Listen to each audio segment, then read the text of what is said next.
plumpest milking jars ever.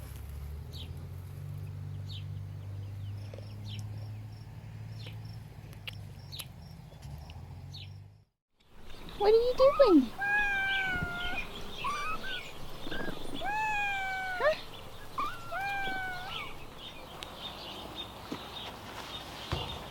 All right, hopefully you guys can see this. And all the animals can hear me. Okay, so hopefully you can see this. This is river rock. This is what our property is made out of. And these are partially buried, so you can't see how big they are. This is not a road. So these are the rocks that come from our property. Now, it's very hard to get a fence post into our property because of them.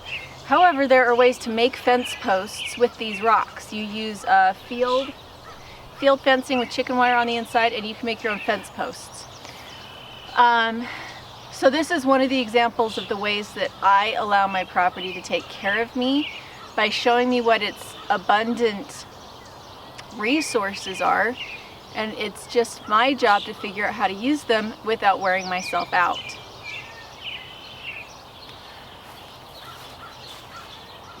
So this is where my property starts to shift. This is where I have applied large amounts of mulch, and I have applied large amounts of animals to my soil. And what you'll see is that I've been very strategic about it. I have a certain number of ducks, I have a certain number of chickens, I have a certain number of rabbits, and I keep it at a certain level because at that certain level we build soil and we keep weeds down and we create abundance and more than enough for everybody. But it's very strategic. Almost always looks really untidy when I'm starting a new project, but within a short amount of time the animals kind of take over and things start to look really pretty.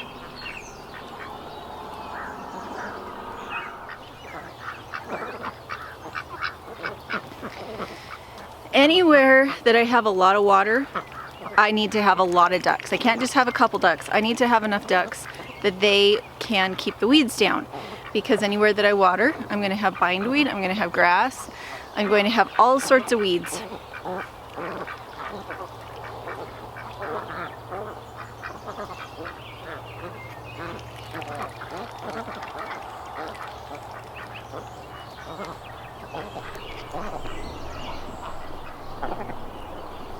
Anywhere that I have lots of ducks, I need a few chickens.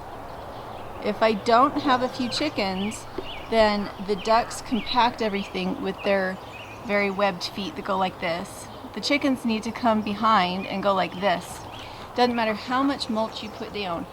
If you don't have a few chickens to come behind those ducks and stir everything up, you are going to have nothing but a mud pit. We don't have mud out here. We have mulch, we have beautiful living plants where we want them, and we have a few little living plants like these willows that are coming up that we harvest and feed to the rabbits. This is one of those spots where the chickens have come in behind the ducks. So what the ducks do is they come in and they put their little bills in and they eat all the weeds. But then the chickens come in and they scratch it back up again so that it stays as a mulch instead of being hard packed soil that turns into mud. This border here that you see just a few inches within that fence, see that border? That's from the ducks putting their heads through and eating all the weeds along the border of these garlic. So those look like grass, but those are not grass. Those are garlic and raspberries. So they've taken all the grass out of that line.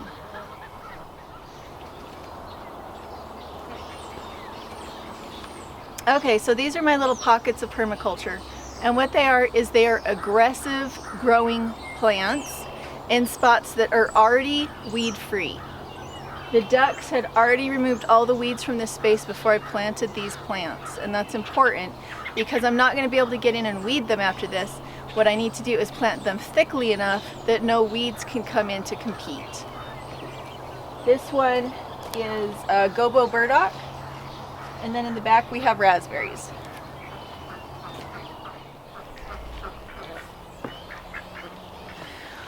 I use as much plant life from my own property for propagation as I possibly can. These willows came from my property over on the canal bank. And the other thing you'll see behind the willows is cardboard. I don't throw cardboard away. I put it in my composting system. I put it in my hotbeds. I lay it down as a weed barrier in my greenhouse, and then I put mulch on top of it. So it's one of those things that I said again, I look at my property and I try to find what it has abundantly that I can use. And that doesn't have to just be natural abundance. It can be stuff that comes in because I live here, which is cardboard. I use cardboard. Other things that I use are feed sacks. I don't buy garbage sacks. I already have feed sacks, so I use feed sacks.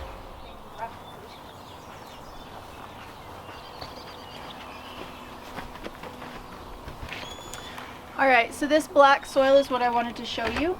You can see it's black, and what's on top is a little bit of sawdust. We use a little bit of mulch right now. If we have a spot that gets muddy, or if we have a spot where the animals are really paying attention and digging in it a lot, we will put, don't scratch kitty, we will put more mulch. So this is a space that was underneath a hotbed. And also it's where I have the goats live for a few months in the winter to recharge the manure. So all this was enclosed. The goats were in it. We would put their hay in, and then when they had eaten as much of the hay as they wanted, we would put it inside the pen and they would tromp on it a little bit.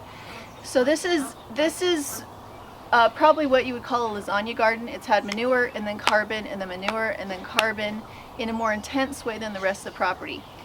And so we don't get any weeds here anymore. It's a little too rich for most weeds to be happy in this space. So what we do is we just dig a little hole, we put in whatever plant we want to plant, and then we just protect it from the cats and the chickens and the ducks and that kind of thing, and wait for it to take off. But this is what the soil in the backyard looks like. We don't have any rocks anymore. We've got about this much topsoil on the top that we created using the mulch and the animals. The hotbeds are also a waste stream collector. They are full of cardboard, wood, bedding, old bedding from the animals, and then on the top I had to purchase a tiny amount of potting soil. I mix my own. I use peat moss, perlite, and one of the layers in these this year was sawdust because I already had it.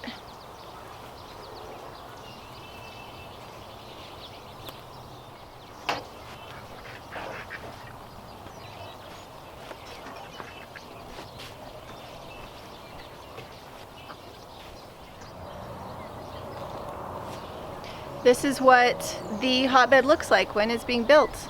It's full of cardboard, and it's full of old wood that we can't, not that we can't use it for firewood, but that in order to keep things tidy, I want it in one place. We may take this apart later and cut up pieces of wood and use them for firewood, but for now, it's a storage system. If I decide at this point that I want to turn it into a hotbed, I just add manure. If I decide I want to harvest the wood back out of it, I just open it up, we pull the wood out and we cut it into lengths and we use it as firewood. But the secret to hotbeds and the secret to compost piles that people don't understand is that if you don't make them big enough, they don't decompose. The inside has to have protection from air. And so if it's not at least 4x4, it will never break down. It'll just stay independent pieces, and it will never do anything, because in order for that bacteria to get into it and start decomposing it, it has to stay moist. So mine are 4x8 as a rule. This one is a little bit smaller because the pallets that I had were a little bit smaller, but on my other pallets, on my normal hotbeds, it's 4x8 as a minimum. They can be longer, they can't be wider because then I can't reach across them, but they can be a lot longer than that. And the bigger you make it, the more successful it is.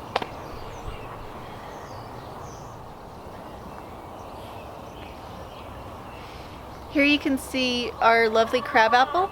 It sheds down blossoms and leaves and fruit. It feeds the ducks in the fall with crabapples, and I can pick those crabapples up and put them to the rest of the property and let them start crabapple trees. And I've sold crabapple trees, so it brings in a little bit of income. But don't ever downplay the amount of vegetable matter, the amount of carbon, the amount of green that you can get from your trees by just leaving the leaves where they are and letting them shed where they are.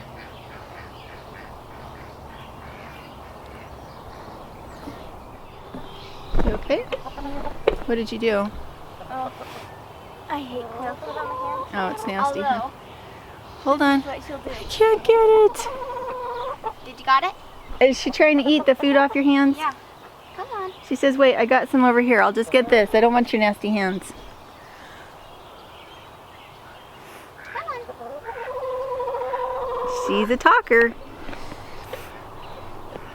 We got one hen that is a major talker. She will tell you what she wants. So anywhere that you have water, a lot of water, make sure that your ducks have access to it. If you don't, your weeds just take over. We have a lot of water back here, but you'll see we don't have weeds. In places where the ducks can't get in because I have things that I know they'll kill, I will put in a lot of clover, maybe some alfalfa. The alfalfa gets a little bit tall for my taste. Alfalfa will get up like this tall and it would shade anything out, whereas clover stays this tall and it's just at the roots and it just keeps sunlight out from those new weed seeds that would be wanting to come up. When we first moved here, this was the only plant that would grow, and it's called hoary cress. It's a kind of, it's a hardcore flower that doesn't need watered. The little bit of rain that it gets in the spring here is enough. And our whole backyard was full of these flowers. And these are somewhat poisonous to ruminants. You can't feed these to ruminants because it'll burn their mouths. So I felt like it was a useless plant, and I tried to eradicate it. I didn't spray it. I just pulled them all out and used the weed whacker and pulled them all down as I could. Now I have a designated big patch in my back pasture full of these flowers. And when these come up in my strawberries, I leave a few. And that's because they are a bee plant. Bees love these. And so now I strategically leave them in the backyard and allow them to attract the bees to my food plants. So there's all my hoary cress, my fruit bushes, a fruit bush we didn't move that I meant to. And those flowers will look beautiful for a very long time, and I don't have to water them at all. So be strategic. And it took us a few years to figure this out, is that we want those flowers there. We want them there because I don't have to water them, and they keep it looking beautiful, and they bring the bees.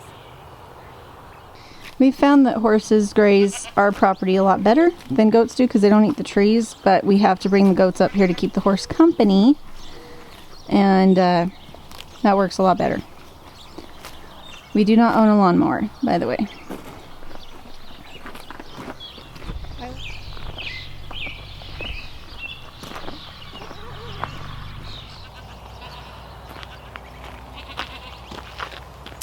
So this is a spot that is my big experiment station. It has the easiest, physically the easiest soil to use, but as far as nutrition and ability to sustain any kind of life, this is my struggle, and it's right in front of my house. So it's very frustrating that the first thing you see when you come to my house is my biggest struggle, my least success. And so this is where I experiment every year. I have yet to find anything that really works in this space except as a riding arena for my kids. I'm trying really hard to figure out how to garden on it this year. I have gardened in it previous years in different ways. I have planted different trees in it only to have them die. And so just because I've succeeded back there does not mean by default I have succeeded everywhere. There's always room to improve, and I have kind of a mission statement that I not have to put hands on my property. I put the right animals, I put the right seeds, I put the right amount of water, but mostly the animals. I put the right amount of animals and water in a spot and it'll take care of itself. And this space, I have not figured that out yet. So when you're doing all this, try really hard at the beginning to establish that you are not going for a stressful situation. You don't want something that you have to go and check on every 5 minutes. build ease into your system when you can. So the thing I recommend the most is use free or super cheap. Do not go for exotics. You can't grow persimmons here your first year. You need to grow willows and cottonwoods the first year so that you can figure out what your soil needs. To be able to have anything thrive, you have to start with what already thrives and plant some of that. Look at what your neighbors have done. Ask your neighbors, what do you grow? And then get some of that. Better yet, ask for starts. Ask for just a couple starts and start that. Figure out how to protect it. If you have deer, figure out how to protect it. We don't have deer. I mean, we do have deer around here, but we have a neighbor with a property 7 times as beautiful as ours, and we have learned a lot from them. But their property has deer that wander through it all the time, and the deer don't kill anything because there's so much abundance. And we are striving for that on our property, that things can come through and nibble here and there without killing anything, and that's what we're aiming for. Once you have free and easy down and you know where your good spot on your property is, go spend some money and get some fruit trees. Plant some edible hedges. Usually you can get those plants from somewhere from $1 to $5 a piece. Plant a bunch of those, see if they survive. If they survive, plant some expensive trees. And you just kind of go from there. And along the way you're going to have losses no matter what. You're going to have goats and sheep that get out. You're going to have rabbits that get out and kill your apple trees. It happened to us 3 times. And so our apple trees really suffer because they were the ones that I didn't protect enough. That I don't have to protect the whole thing. I just have to protect the main trunk from getting girded. It's okay if the branches get nibbled on, but the main trunk needs to be protected. And so now all of the trees that the rabbits killed, they were killed above the graft. So below the graft, the trees came back and they're fine, which is really funny because now I get to try my hand at grafting, which I've never tried before. I've never had a desire to try grafting, but here I am with abundant wild rooted fruit trees that I need to start figuring out how to graft. And I have no desire to do it, so it's not this year, it's probably next year. The daddy muscovy is wishing he could get in there with his babies, but they don't really need him, and my space is a little bit limited. So they are about 2 weeks old now. We lost 2. So originally there were 8, now there's 6. Something I want to point out before I'm finished is that, as you can see, it doesn't always look beautiful, and all parts of it don't look beautiful at the same time. I mean, this view is really pretty, but if you're standing over there next to the hotbed that's in progress, you'll feel like, oh my gosh, garbage. Why does she have wood and cardboard in here? That's not attractive. But every part of what you're doing has a growing up phase. We have some really beautiful geese over there, but they're super obnoxious. So what I want to point out is that if you think you're going to go in to your farm, and I'm just going to call it a farm because I think permaculture is important, but I think if you don't take it seriously and look at it and say, what I'm trying to create is something that provides food, you waste a lot of money. You waste a lot of energy too, because it takes years to learn your system. And it takes years to learn your terrain. It takes years to figure out what kind of animals work best where. And if you try to get it all perfect the first year, you're gonna waste a lot of money because you're gonna have things that die, you're gonna have things that break, and you're gonna be really discouraged. If instead you take it one at a time, like for instance, we've done geese multiple times in multiple ways, and now we've learned that we'd like to have 2 geese, a male and a female. We don't like them too close to the house. We don't like them at the front of the house because every time they see a car they freak out. We keep them in seclusion somewhere close to our ducks and our chickens, and they are so loud when a predator does come that they scare them away from the ducks and the chickens. But we don't like to have 14 geese because they keep us up at night and they're too loud.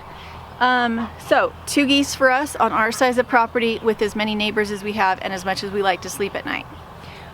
With ducks, we like to have somewhere around 14 ducks, and that's because they're just in the backyard, and that's how many ducks it takes to keep the backyard free of weeds. If we were trying to keep the rest of the property free of weeds, we probably need 100 ducks, but that's not what we're trying to do. We have goats, and we have a horse, and we have sheep to keep down the weeds and the grass and the rest of the property. But we didn't know that when we first started. We didn't know where we wanted to put things.